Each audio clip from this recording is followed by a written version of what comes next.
শ্যামনগরে থাকো, unique fried item খেতে চাও, তাহলে অবশ্যই এই দোকানটায় ভিজিট করো। তাহলে চলে শ্যামনগর স্টেশন থেকে মাত্র 2-3 মিনিটের ওয়াকিং ডিস্টেন্সে এই দোকানটা। এই দিদি আর দাদাটা দুজনে মিলে এই ফুড কার্টটা চালায়। যেরকম খাবারের টেস্ট সেরকম তাদের ব্যবহার। দোকানটার নাম ফুডি ফিউশন। তোমাদের মেনু কার্ডটা দেখিয়ে দিলাম। এখানের স্পেশাল আইটেম হচ্ছে ভাপা চিকেন। হ্যাঁ, একটু ইউনিক মনে হচ্ছে তো? এখানে সব খাবারই কিন্তু ইউনিক টাইপের। আমরা ফার্স্টেই নিয়ে নিয়েছিলাম চিকেন কাঠি কাবাব, যেটা ভাঙলে পরে তোমরা দেখতেই পাচ্ছ পুরো সলিড মাংসটাই কিন্তু পাবে। তারপরে আমরা নিয়েছিলাম চিকেন চিজ বার্স্ট। সেখানে তো অলরেডি চিজ বার্স্ট করছে, তোমরা তো দেখতেই পাচ্ছ। এখানে মেয়োনিজের সাথে অনেক চাটনির সাথে এটা সার্ভ করেছিল, যেটা খেতে তো দুর্দান্ত ছিল। উপর আর নিচে চিকেনের লেয়ার ছিল আর মাঝখানে চিজ, যেটার ফ্লেভার কিন্তু স্ট্রং আসছিল। এছাড়াও তোমরা যদি 200 টাকার উপরে খাওয়া দাওয়া করো তাহলে ওইখান থেকে তোমাদের জন্য একটা দেবে স্পেশাল গিফট। আমার কিন্তু কপাল খুব খারাপ, আমি জানি না কি পাবো।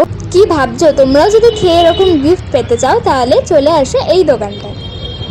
নেল পলিশ তো দেখতেই পেলে আমি একটা ভীষণই সুন্দর নেল পলিশ নিয়ে নিলাম। শুক্র আমরা 8টা থেকে বসি, আর শনি রবি আমাদের তাড়াতাড়ি হয়, যেহেতু অফিস ছুটি থাকে।